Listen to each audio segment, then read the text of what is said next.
Class is now in session. I'm Professor Hockey, and today we will be recapping some of the news that has occurred in the past couple of weeks during the Sharks training camp. There has been a lot going on, some drama, some players being sent down, some players being kept up, and with the season starting for the entire, or just the NHL season starting tomorrow, and the Sharks season more specifically starting in just a couple of days, I felt the need to recap some of the things that have happened here. So the first thing would be Ryan Merkley. During my bold predictions video, I had mentioned that I suspect Merkley might be able to get a couple of NHL games this season at least, but in the end, it doesn't seem like that's going to end up being the case, at least to start off with. He has been sent down to the Barracuda training camp. It has been said that Merkley still needs to work on his defensive game, and so he should hopefully have a big role playing for the Barracuda, eating up some big minutes for that team, and we should see the debut of Ryan Merkley come next season. If it still doesn't happen in the coming year, 21-22, that's when I would begin to get a bit worried of whether or not Merkley would actually take that final step to be at an NHL level in terms of defense, or if he will just remain sort of stagnant at the current ability that he is, which is, at least according to Bob Booner, not currently NHL level. The next piece of news has to do with Redem Chemek. So, I'm sure every Sharks fan remembers, as it was such a tragic injury at the time. A couple years ago, near the end of the 18-19 season, Chemek goes down with a knee injury, and it looks like a very bad one. He doesn't play for the rest of that regular season. He doesn't play for the playoffs, which was quite bad. Who knows what would have happened during those playoffs if Chemek was actually healthy and available, amongst other injured Sharks players.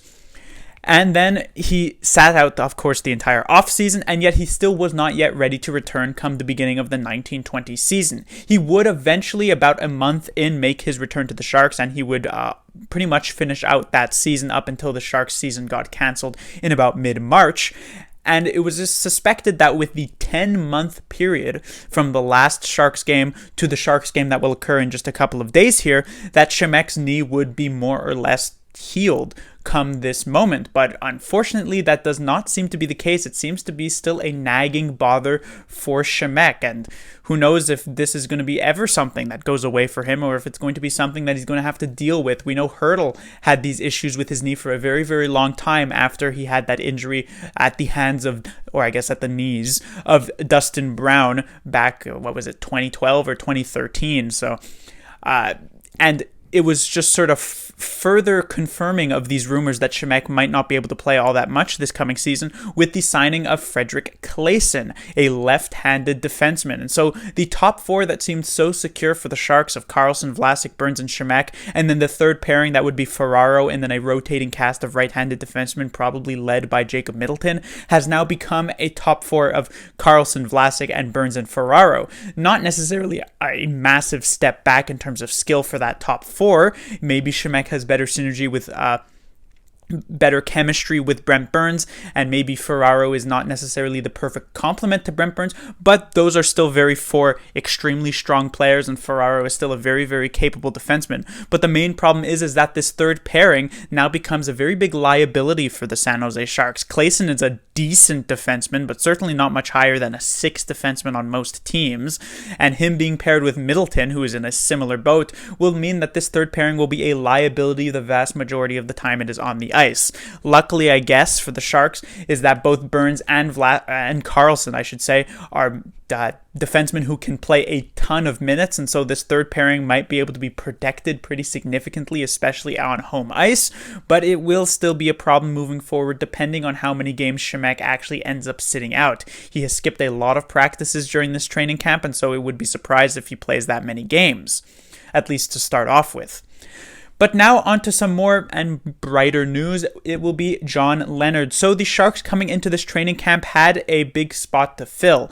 It was going to be the yes, to a lesser extent, that sixth defenseman spot, but to a much larger extent, the top six spot. It would go with Couture, Hurdle, Kane, Meyer, and LeBanc were pretty certainly in the top six, but the sixth spot was definitely up for grabs. At the front of the pack was Ryan Donato, who was given a fair shot at that, but Donato ended up finding a much better spot with Noah Gregor as his center, as well as on wings with Matt Nieto for a sort of third/fourth line for the Sharks. And instead, in that top top 6 spot.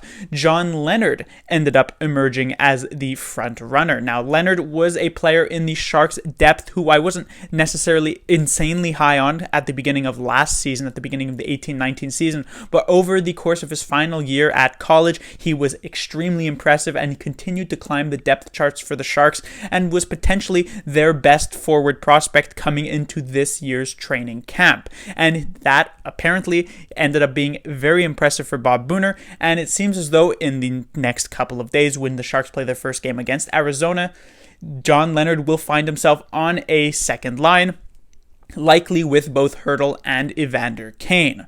And this is hopefully a good thing for the Sharks. The last time the Sharks had a really exciting forward come into the lineup for themselves would probably be Timo Meier a few years ago. So while I don't necessarily expect Leonard to be as good as Meier ended up being, it would be definitely quite interesting to watch to see if he can maybe put up, let's say, a 40-point pace over an 82-game season. We'll see how he does in this rookie year.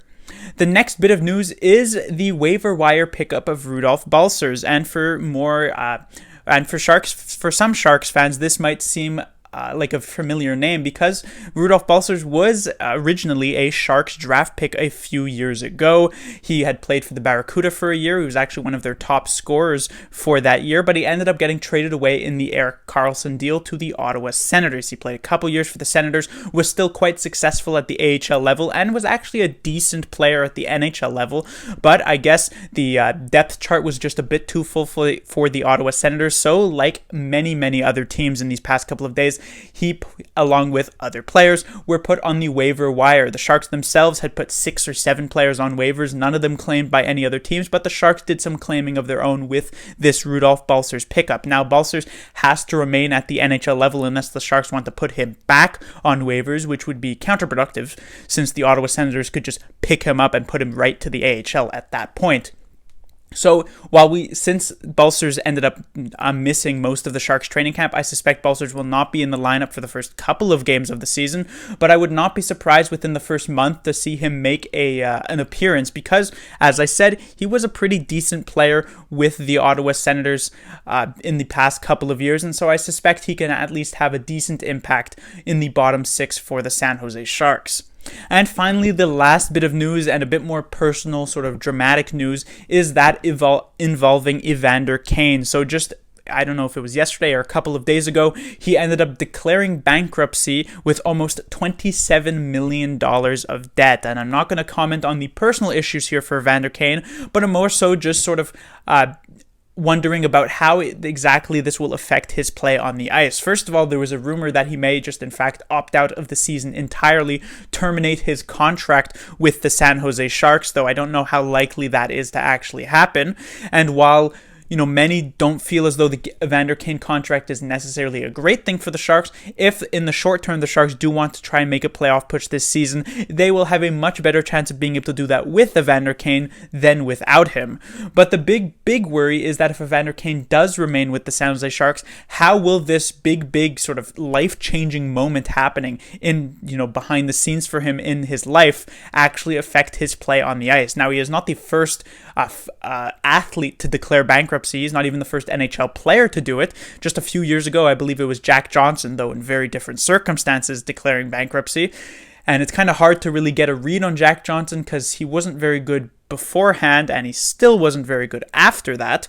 So with Evander Kane, who was quite good as a player before having these, this big drama happen, how good will he be after? That is the big question mark. Hopefully he can somehow keep 100% focus on the team itself and on playing the game of hockey. Maybe it could be used sort of like as an escapism for him, but I can definitely say that if this situation were happening to me, it would be difficult to try and focus on much of else until it was all settled. But that will do it for this news recap. As I said, the Sharks season is just a couple days away. As you can see, there are a lot of moving parts still to sort of settle in place. How will Leonard do? How many games will Chemek play? What's going to happen with Evander Kane? But I can definitely say that I cannot wait. Class dismissed.